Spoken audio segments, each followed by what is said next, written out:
Across Georgia, volunteer scientists are up before sunrise, setting nets, tracking birds, and collecting critical data. It's called bird banding, and it's a decades-old method of studying bird populations. They catch birds briefly, take measurements, and place a tiny metal band on their leg before releasing them. Over time, these bands help reveal migration patterns, habitat health, and even signs of climate change. Mia Malloy is a professor at Georgia Gwinnett College and a part of the bird lab there. Her team watches birds year-round.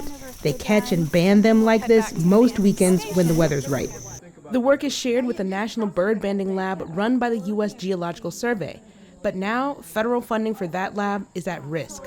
If the bird banding laboratory is shut down, they will shut down the databases. We will no longer have access to literally 100 years worth of bird banding data.